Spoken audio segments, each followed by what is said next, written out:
The bride he rejected became the Alpha King's greatest obsession. Why would an Alpha King reject his own bride, only to become unable to forget her afterward? And what could possibly transform a woman he once turned away into the one person he could never stop thinking about? If you enjoy unforgettable werewolf romances filled with fate, heartbreak, and redemption, subscribe and turn on notifications so you never miss a story like this. Now tell me, can someone truly deserve a second chance after breaking another person's heart?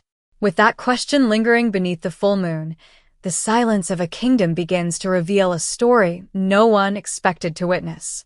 Take back your crown. I will keep my name. Emily Harper's voice never rose above a calm whisper, yet somehow every noble gathered inside the grand hall of Blackthorn Keep heard it more clearly than the Alpha King's official decree.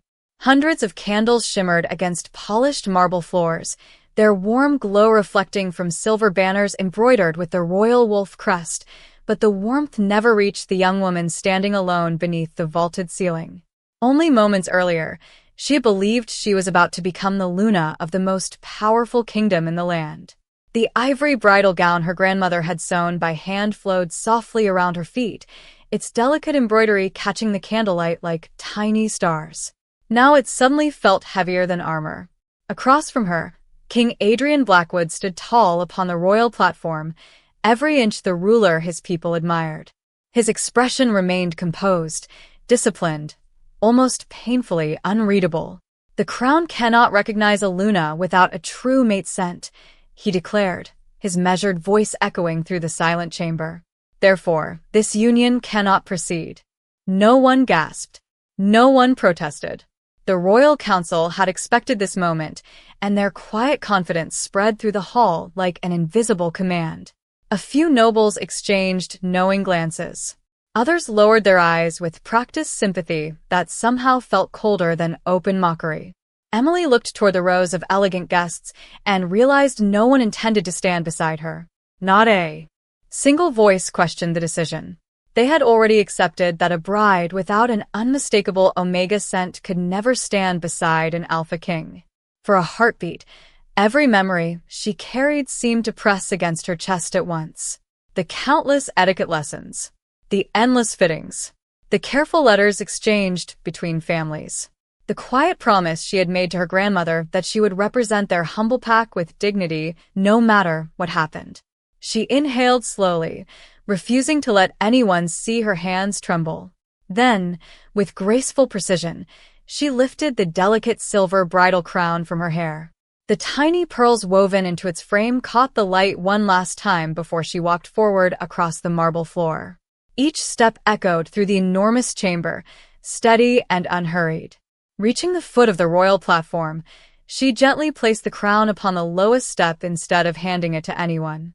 She looked directly into Adrian's gray eyes, not with anger, not with hatred, but with a quiet sadness that somehow carried more strength than tears ever could. "Take back your crown," she repeated softly. "I will keep my name." Without waiting for permission, she turned and walked toward the towering oak doors. Her veil drifted behind her like a fading cloud as whispers finally erupted throughout the hall. Some pitied her. Others dismissed her as another forgotten Omega whose story had ended before it truly began. None of them noticed the enormous moonstone suspended above the throne. A thin silver crack quietly spread across its glowing surface. Adrian's heartbeat stumbled. His wolf, silent for years beneath layers of discipline and duty, stirred for the first time with an ache he could neither understand nor silence.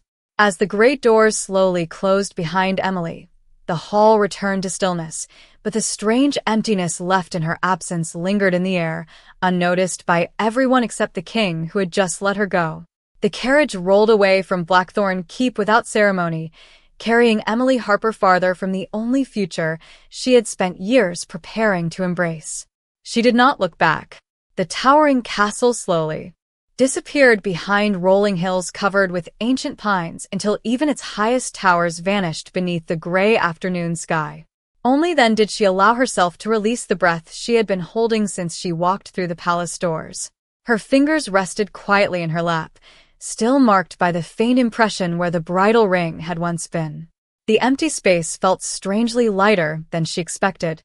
The pain remained, but beneath it was something unfamiliar, something that almost resembled freedom. By sunset, she reached Haven Ridge, a peaceful town resting beside a slow river where travelers rarely asked questions and strangers could begin again without carrying yesterday into every conversation.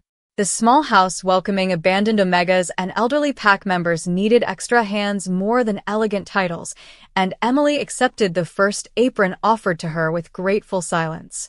Every morning she swept wooden floors, prepared warm meals, organized blankets, and listened patiently as frightened children shared stories that no one else had bothered to hear.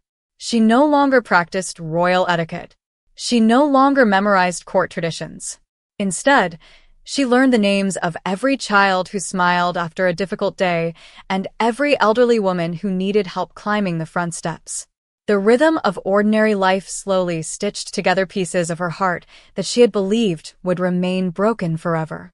Meanwhile, far beyond Haven Ridge, Blackthorn Keep continued to function with flawless precision. Royal meetings filled every hour. Advisors discussed trade routes, border agreements, harvest forecasts, and preparations for the approaching Moon Festival. King Adrian Blackwood attended every gathering exactly as expected. His answers remained logical. His posture remained perfect.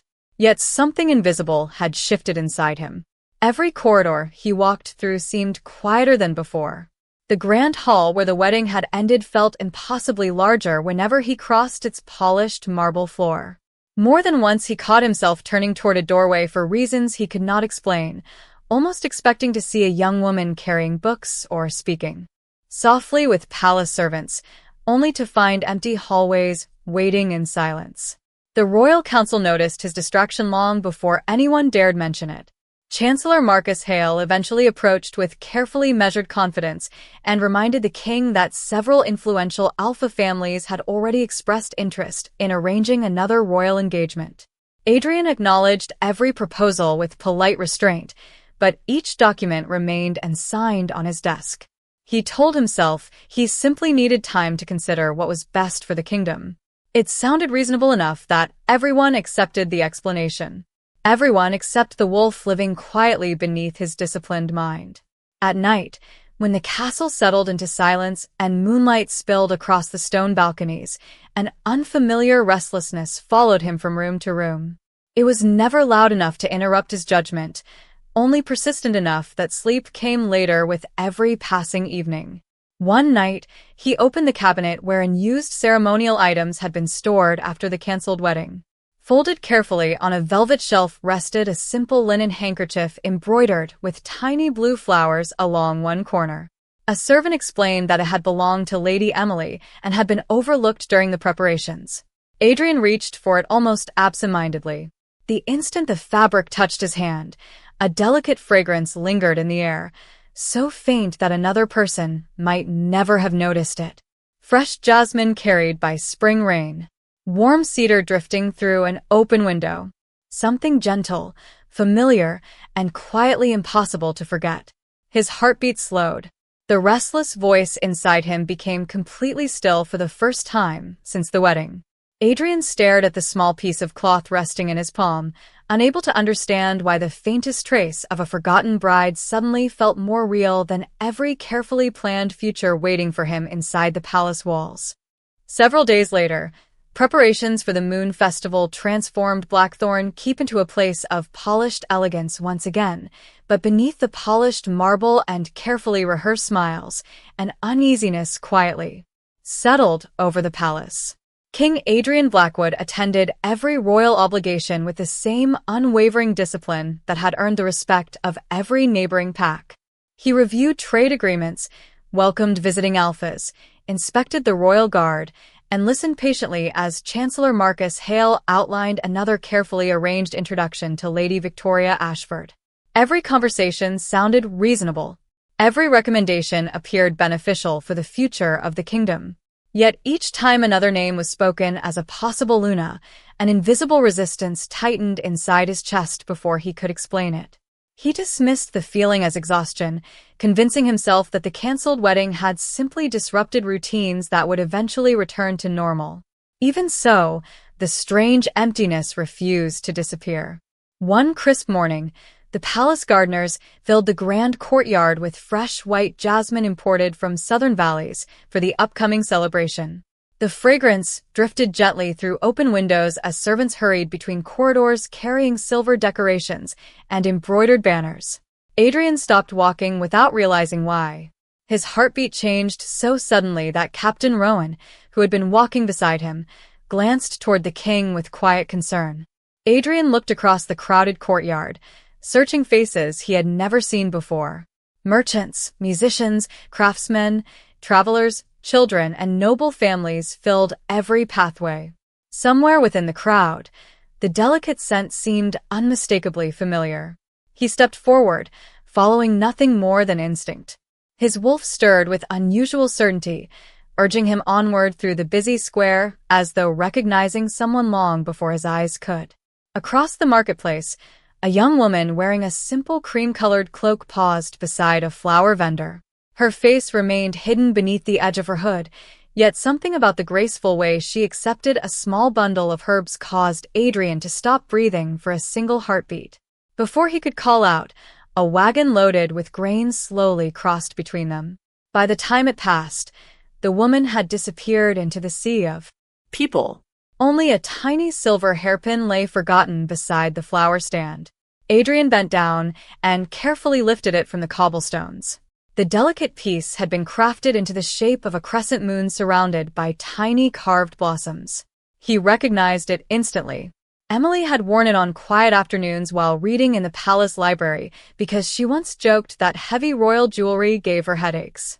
She had smiled when she said it, apologizing for sounding unrefined, and he had barely acknowledged the comment. Now that forgotten memory returned with astonishing clarity, sharper than conversations he had held only hours earlier. The flower vendor noticed the king studying the hairpin and politely explained that the young woman who dropped it had thanked everyone she met, even paying extra for a small bouquet intended for children at the riverside shelter. She had declined an expensive arrangement and chosen the simplest flowers instead because, in her words, kindness mattered more than appearances. Adrian closed his hand around the silver pin, and something inside him shifted in a way that no royal decree could silence. She had been close enough to touch, yet she had vanished before he could speak a single word. For the first time since she walked away from the palace, he realized this was no passing memory refusing to fade. Emily Harper was somewhere beyond the castle walls, building a life that no longer revolved around the throne, while he remained surrounded by every privilege a king could possess and still found himself searching every crowd, every quiet corridor, and every familiar fragrance, hoping for another impossible glimpse of the woman he had once believed he could forget. 2 mornings later, dark clouds gathered above Haven Ridge before sunrise, covering the valley in cool gray light and filling the air with the clean scent of approaching rain. Emily Harper stood outside the riverside shelter, calmly directing volunteers as families arrived carrying baskets, blankets, and frightened children who had been forced to leave low fields threatened by rising water. There was no panic in her voice, only quiet confidence that encouraged everyone around her to keep moving. She organized warm meals, found dry clothing for the smallest children, and thanked every person who offered help, no matter how small the contribution seemed. The graceful bride, who had once memorized royal customs, now tied aprons, carried supplies, and laughed gently when one little boy proudly insisted on helping stack firewood that was almost as tall as he was. Nobody addressed her as Lady Emily.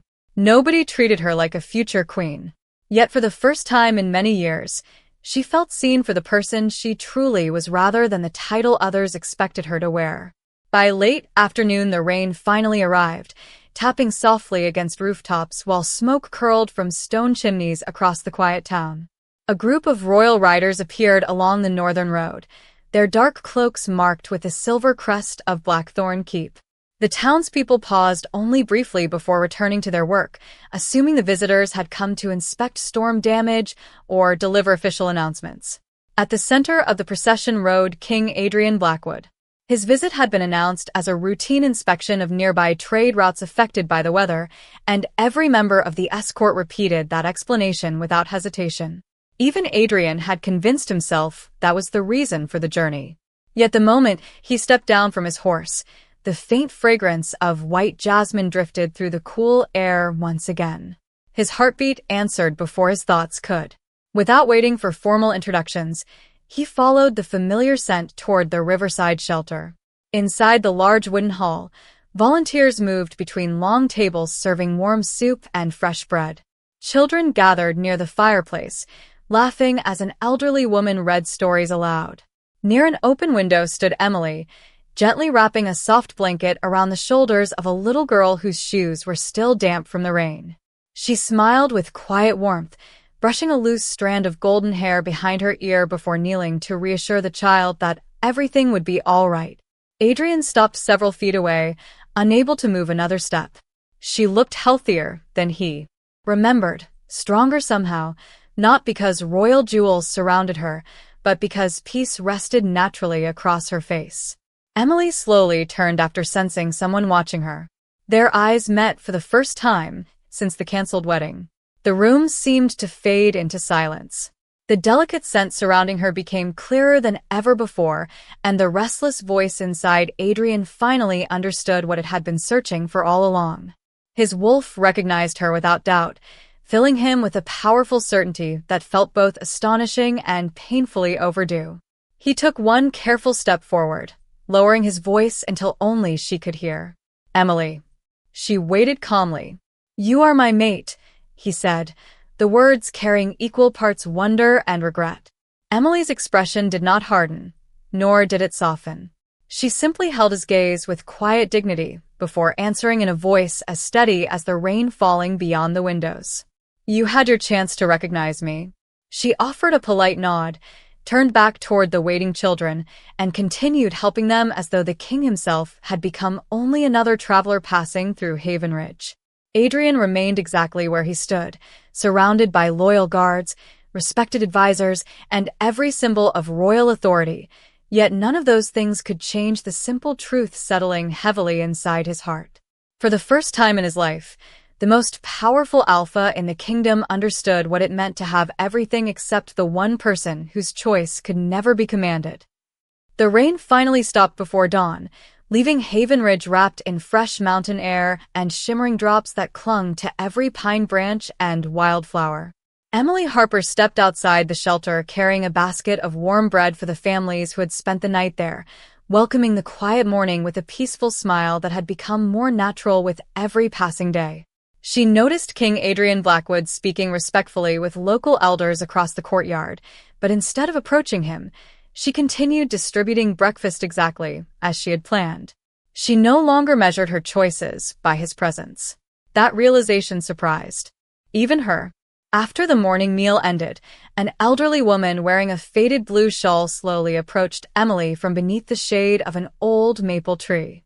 It was Margaret Harper, her grandmother, whose gentle eyes carried both relief and quiet concern. Emily embraced her tightly, grateful for a familiar face after so many unexpected changes. Margaret studied her granddaughter carefully before reaching into a small leather satchel and removing a weathered wooden box carved with ancient crescent moons. The carvings had nearly faded with age, but Emily immediately recognized it as something her grandmother had always kept hidden. Margaret opened the lid with trembling hands, revealing an old silver pendant resting upon soft linen cloth. The moon-shaped pendant reflected the morning sunlight with an unusual glow that seemed almost alive. Emily reached toward it instinctively, and the moment her fingertips brushed the cool metal, a soft warmth spread gently through her hand before traveling across her heartbeat like the first rays of sunrise after a long winter.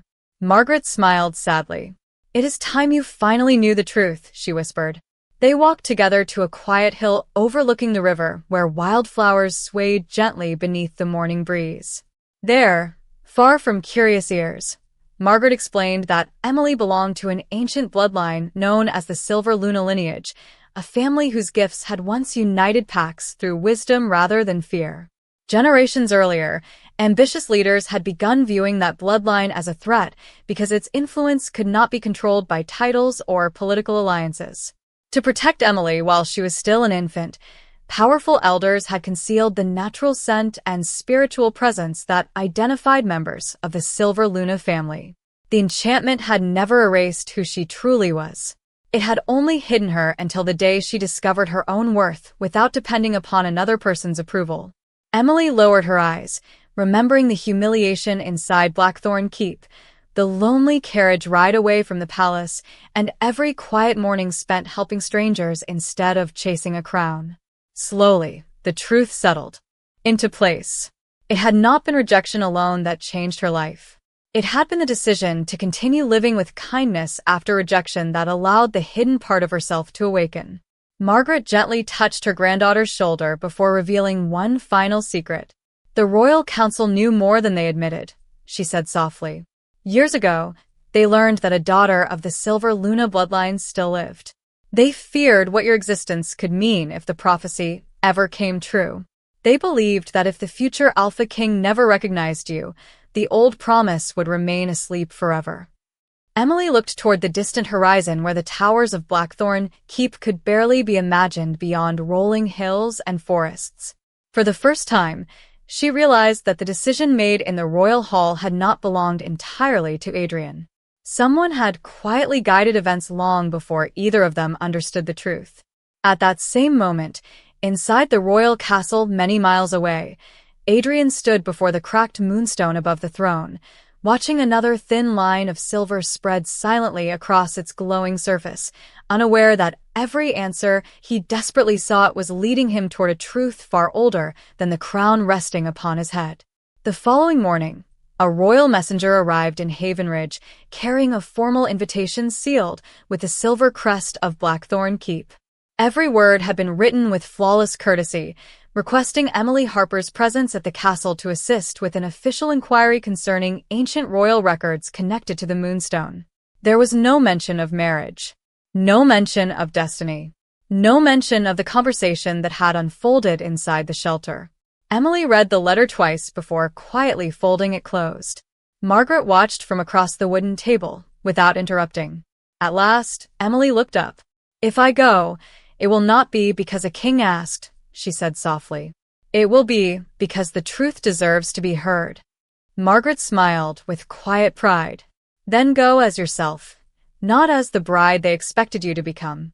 2 days later, Emily crossed the familiar gates of Blackthorn Keep once again. But everything felt different. Months earlier, she had entered the castle surrounded by attendants carrying embroidered gowns and jeweled accessories. This time she carried only a small travel bag, the moon-shaped pendant hidden safely beneath her simple blue cloak, and a confidence that no royal title could have given her. Adrian met her at the entrance instead of waiting inside the throne room. He stepped forward, then deliberately stopped several feet away, remembering the distance she had chosen in Havenridge. "Thank you for coming," he said sincerely. Emily answered with a respectful nod. "I came to understand the truth, not to relive the past." Adrian accepted her answer without argument. As they walked through the quiet corridors, he noticed servants greeting Emily with genuine warmth instead of formal obligation. She thanked each one by name, remembering faces that many nobles had long forgotten. Watching those brief exchanges, Adrian realized that influence earned through kindness reached places authority alone never could.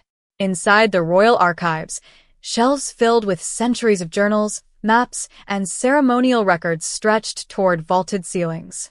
Dust floated through narrow beams of afternoon sunlight, while elderly librarians carefully organized fragile manuscripts. Adrian explained that he wanted Emily to examine several documents connected to the Silver Luna lineage, but before he opened the first volume, Emily turned toward him with calm determination. "Before we begin, there are conditions." Adrian listened without interruption. "First, you will not give me orders simply because you are king. If we work together, we do so with mutual respect." Adrian inclined his head immediately. "Agreed." "Second, you will not introduce me as your future Luna. Until I choose my own path, I am simply Emily Harper." Again, Adrian answered without hesitation. "Agreed." Emily took one slow breath before speaking the final condition. "Third, you will respect every boundary I set, including when I need distance, silence, or time to decide what I believe. Adrian held her gaze with complete sincerity. You have my word. The promise settled between them with unexpected peace. Neither of them reached for the other. Neither tried to erase the months that had already passed. Instead, they sat together at a long oak table as ancient books were carefully placed before them. As the afternoon faded into evening, they read forgotten histories side by side, occasionally exchanging observations, quietly challenging one another's conclusions, and discovering that honest conversation came more naturally than either had imagined. For the first time since they met, Adrian found himself listening without trying to persuade, while Emily spoke without fearing she would be dismissed.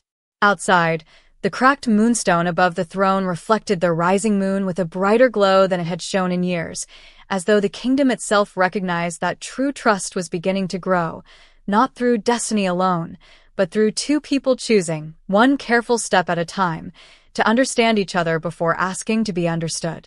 The next morning, word spread through Blackthorn Keep that the royal council had called an extraordinary assembly inside the grand court. Nobles arrived wearing their finest ceremonial robes, while representatives from neighboring packs filled the marble galleries with quiet anticipation. No official explanation had been given, yet whispers traveled faster than royal announcements. Some believed the meeting concerned the growing cracks in the moonstone above the throne. Others insisted it involved the mysterious return of Emily Harper to the castle.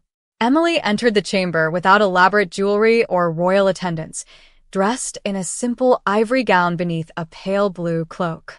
Her calm presence contrasted sharply with the anxious murmurs echoing across the room. Adrian remained seated upon the throne, but instead of projecting absolute authority, his attention stayed fixed on the woman standing several feet away with quiet confidence. Chancellor Marcus Hale stepped into the center of the chamber carrying an ancient leather scroll sealed with faded crimson wax. His expression remained courteous, but every carefully chosen word carried unmistakable purpose. He announced that questions had arisen regarding Emily's sudden connection to the Moonstone and the growing rumors surrounding the forgotten Silver Luna bloodline. For the protection of the kingdom, he claimed, the council required complete transparency before any misunderstanding could threaten the stability of the crown. Lady Victoria Ashford stood beside him with practiced elegance, adding that emotions should never outweigh centuries of tradition.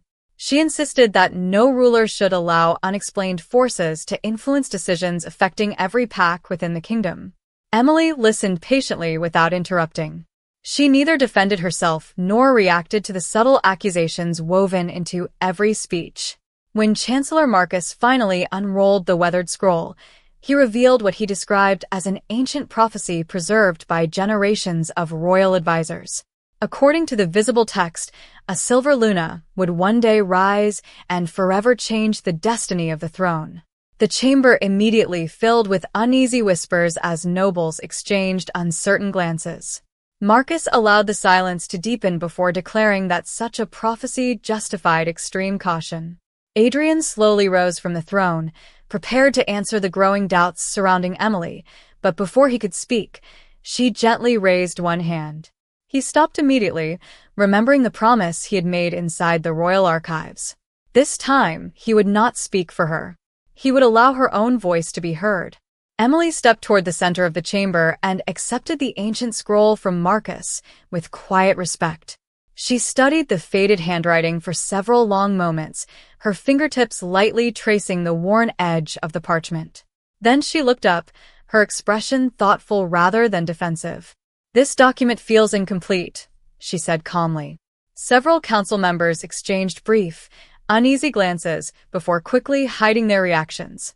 Emily continued examining the fragile parchment until she noticed uneven fibers along its lower edge.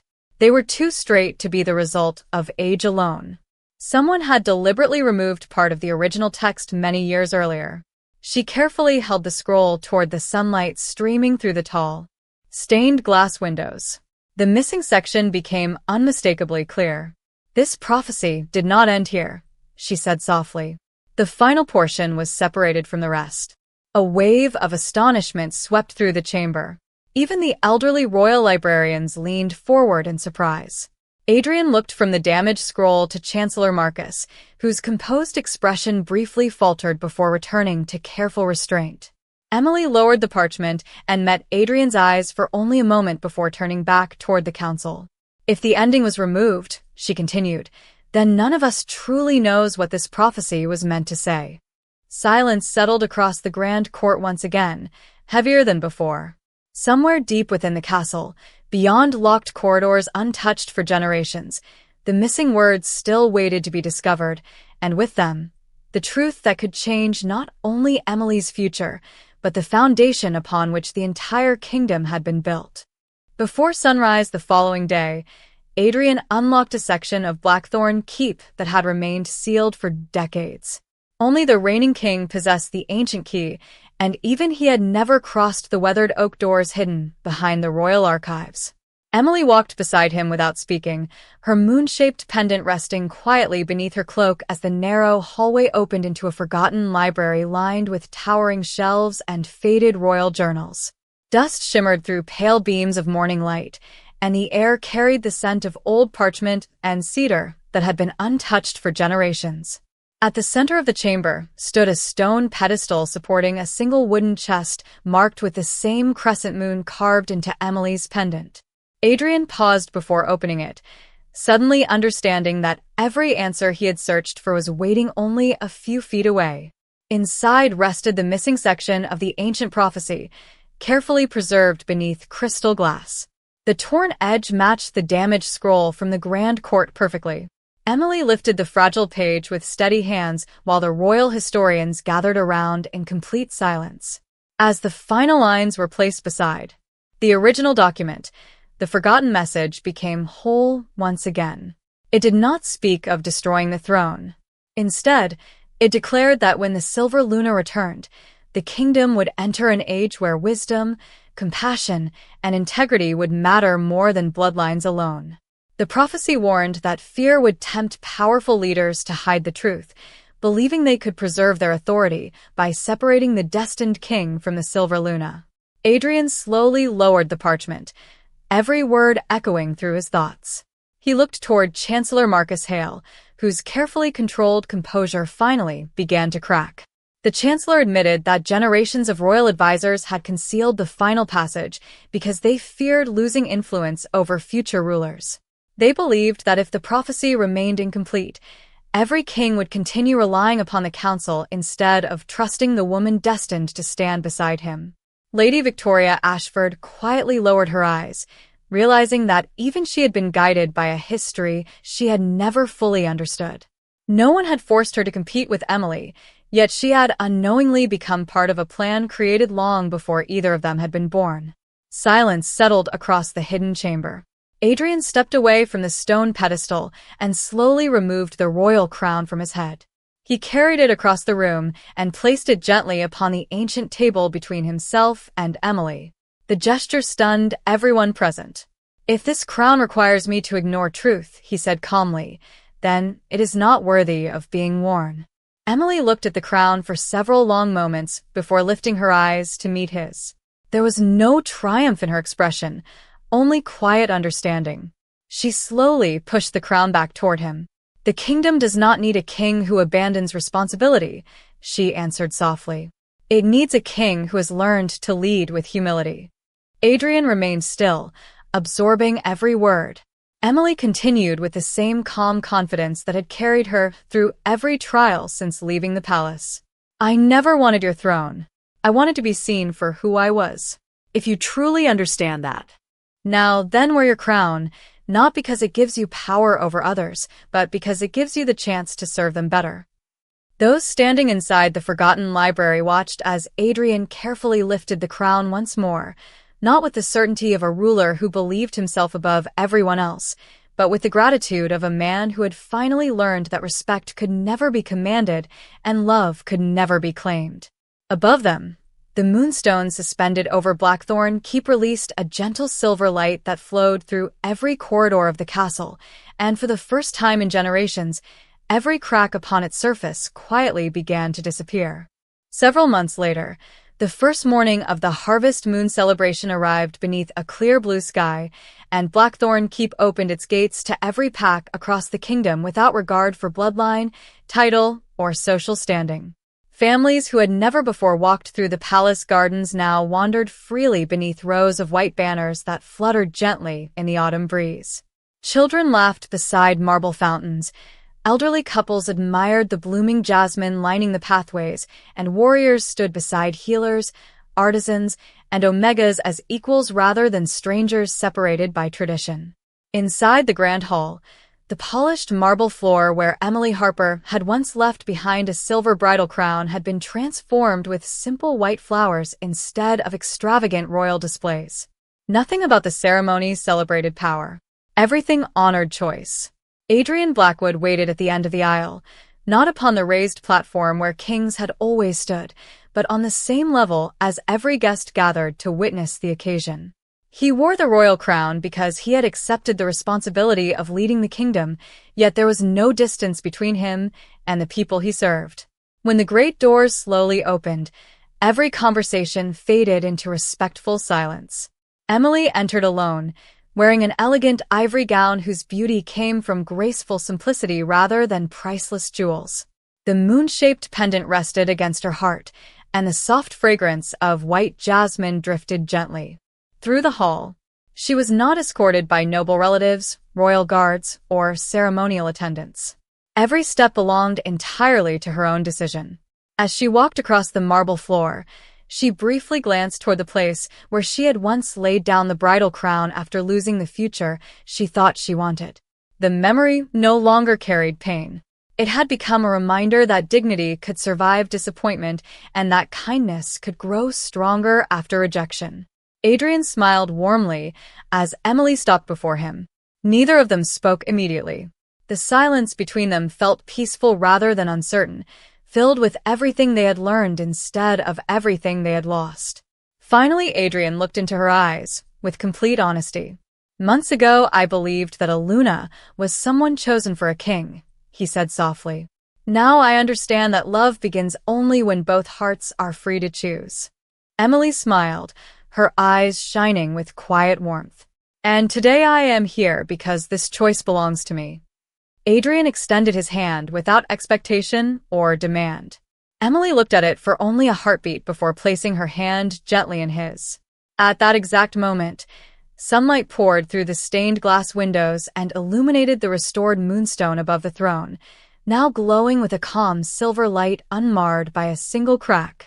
A gentle breeze carried the fragrance of jasmine through the hall, as though the kingdom itself breathed a quiet sigh of relief. The gathered guests applauded not because a king had claimed his Luna, but because two people had found one another again through humility, patience, forgiveness, and mutual respect.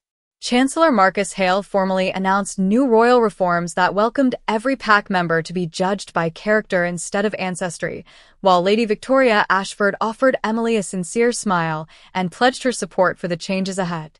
Margaret Harper watched proudly from the front row, tears of gratitude brightening her gentle eyes as she witnessed the future she had protected for so many years finally unfold. As the celebration continued beneath the golden afternoon sun, Adrian and Emily stepped onto the palace balcony overlooking the kingdom stretching far beyond the castle walls. They did not see a land divided by old fears anymore.